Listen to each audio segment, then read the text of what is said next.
il y a une intensité de souffrance qui s'élève dans la terre ou sur la terre ou dans l'atmosphère. Et cette intensité de souffrance, qui ici, ne serait-ce qu'à Paris, n'y est pas sensible?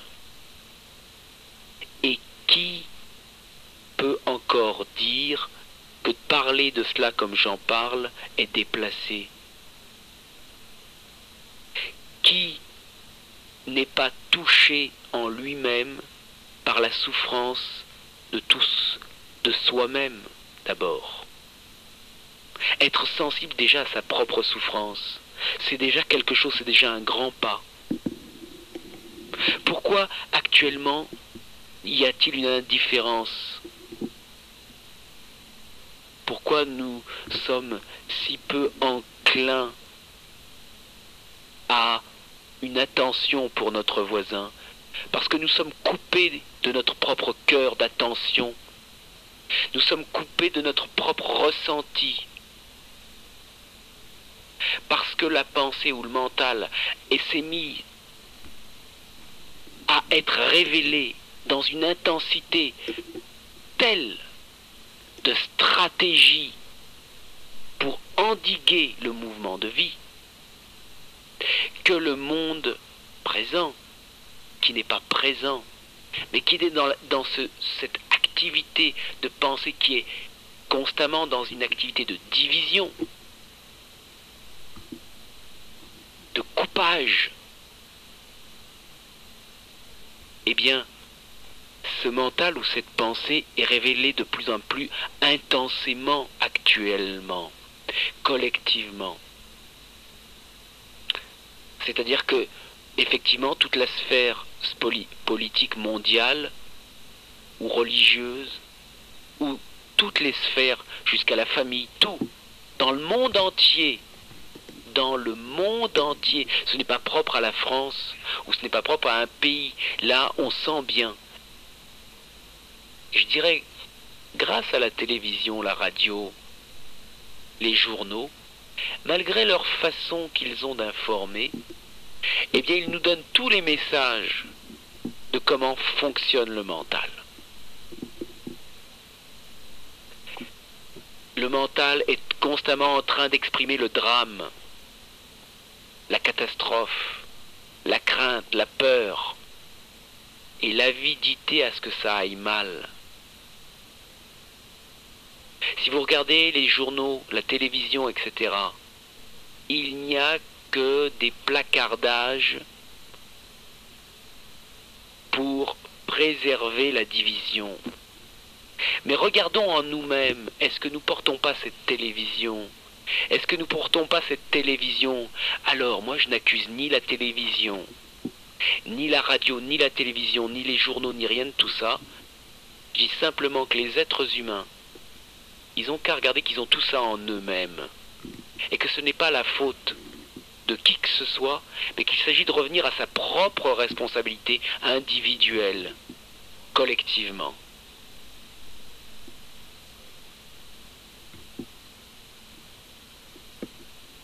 Et est-ce que nous ne sommes pas conduits à ce point, à ce retour au point de crise de conscience? Est-ce que nous ne sommes pas conduits de plus en plus parce que les contingences physiologiques nous y poussent? Parce que regardons bien, une vie humaine passe par une prise de conscience quand elle reçoit un choc. Il y a une loi du choc dans la conscience humaine. Les êtres humains commencent à se poser la question quand il y a un accident. Voire même quand il y a un accident, il leur en faut encore un deuxième et un troisième. Et des milliards d'accidents pour qu'ils soient un tant soit peu vulnérables. Vulnérables. Vulnérable. Qui n'a pas éprouvé quelque chose d'intense quand il y a eu un choc dans sa vie et qu'on a commencé à éprouver le mouvement d'un nuage qui passe le jour où on nous a annoncé soi-disant une catastrophe? Qui n'a pas éprouvé à un moment ou à un autre la beauté du vol d'un oiseau quand on nous a appris une catastrophe, ou de ressentir avec un grand émerveillement la fumée de la cigarette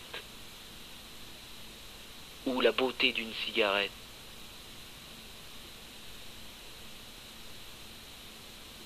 Qui n'a pas, au même moment d'une catastrophe annoncée ou éprouvée, ressenti quelque chose d'un mouvement de vie encore inconnu qui voulait se manifester au sein même de la soi-disant mauvaise nouvelle? De quoi est-il question dans tout ça, si ce n'est de revenir individuellement à la vision que le monde est tel que je le pense, et qu'actuellement, à travers la télévision, la radio, etc., etc., etc., on n'a rien d'autre que ce qui a toujours été du point de vue du mental, c'est-à-dire une représentation conflictuelle du monde, du concept monde. Et le monde est dans un conflit parce que la pensée est conflictuelle et que les hommes ne l'ont pas reconnu comme tel. Et qu'il n'y a pas de fascisme. Il y a une pensée qui refuse l'autre, tout en le cherchant pour le condamner. Les jugements.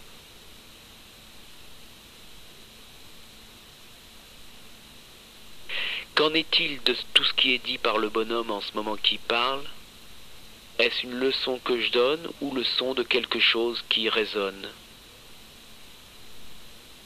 Là, maintenant, la tradition dite spirituelle, la tradition spirituelle, est ce que l'on a pu appeler depuis tout temps la seule possibilité pour l'homme de commencer à être dans le chemin ou dans la voie de la maturité ou de la maturation possible. Est-ce que la voie spirituelle, présentement, n'est pas en train elle-même de se redécouvrir à travers ce questionnement du monde? Est-ce que tout n'est pas remis en question par la souffrance? Je veux dire les formes, mais je veux dire aussi peut-être bien une certaine qualité de réponse qui diffère dans l'atmosphère.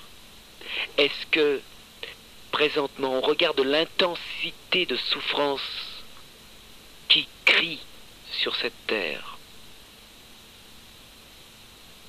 Est-ce que il n'y a pas quelque chose qui se cherche collectivement? C'est une question que je pose. Et est-ce que ce que l'on appelle le New Age ou le Nouvel Âge, auquel je n'appartiens pas, et un courant de la tradition auquel je n'appartiens pas, mais au sens premier du terme, tradition étant transmission, je suis dans l'évidence de la tradition, mais pas forcément dans une branche.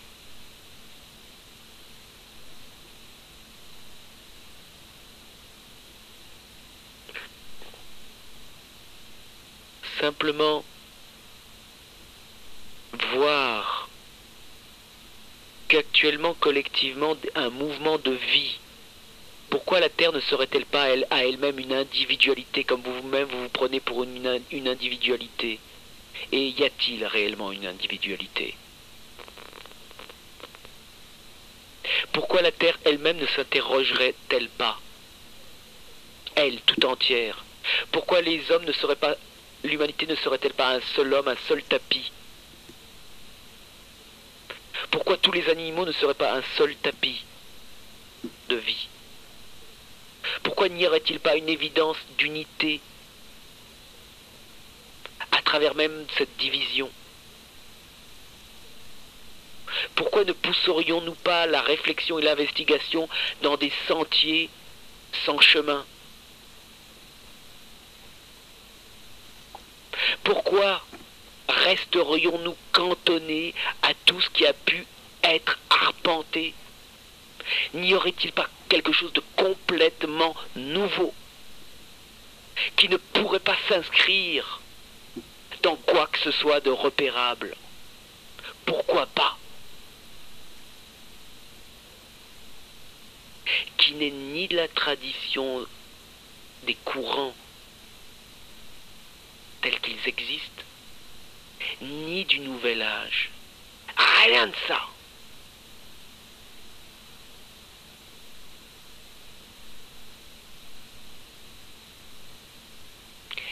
Pourtant, la Terre, comme tout le cosmos, est une énergie de vie qui cherche son propre dévoilement, sa propre vibrance lucide, consciente. Pourquoi un homme qui se pose cette question ne basculerait-il pas dans la réponse qu'il n'y ait plus ni question ni réponse, mais un seul mouvement de vie intense? Pourquoi le monde lui-même tout entier ne se poserait-il pas cette question? Pourquoi le monde tout entier, après tout, qui peut nous répondre? Ne basculerait-il pas lui aussi dans la réponse où il n'y a plus ni question ni réponse? Qui sait? Alors à entendre un tel ou un tel, ceci, cela, il y a des théories toutes faites qui ont été énoncées. J'ai vu dans le Nouvel Observateur, je crois, la science a-t-elle tué Dieu? Non, c'est l'événement du jeudi, enfin peu importe. Le Nouvel Observateur, c'est sur l'abbé Pierre. Bien. Alors, est-ce que dans tout ça, ce qu'on appelle la tradition ou le nouvel âge, est-ce que on peut voir tout simplement que le monde est en appel et qu'en Iran, comme dit notre ami, il y a des messages comme ça, la lumière descend, etc. Mais en France, que se passe-t-il? Est-ce qu'il n'y a pas un appel profond aussi en France qui ne demande plus des réponses toutes faites et préfabriquées? C'est pourquoi je ne m'empresse pas de tomber dans le panneau du répondeur le donneur de réponse, alors que quasiment on n'en est pas encore revenu à la question fondamentale. Un jour j'étais au Parlement dans une session de préparation au congrès de Rio et il y avait des hommes politiques et ils disaient faut se dépêcher, on n'a plus beaucoup de temps, etc. C'est très grave. Tout le monde en ce moment dit c'est très grave. J'étais à l'UNESCO, c'est très grave. Les grands scientifiques disent tout le monde c'est très grave. Mais j'ai constaté que personne ne posait cette question que je pose, réellement, concrètement, à part quelques hommes de la tradition spirituelle. Qui suis-je? Mais est-ce que, actuellement, cette question du qui suis-je ne trouve tout son épanouissement qu'au sein d'une tradition repérable? Ça, c'est la question. Je n'y réponds pas, mais je pose encore la question. Et est-ce que ce que l'on appelle le nouvel âge, je crois, oui, le nouvel âge, est-ce que c'est pas l'expression simplement d'un profond appel, d'une profonde angoisse qui se formule plus ou moins confusément, mais en même temps portant toute une intelligence dans cette confusion? Pourquoi condamner? Pourquoi ne pas voir un petit peu plus que notre cerveau s'empresse de condamner et que c'est ça qui fait le nouvel âge? C'est notre propre confusion.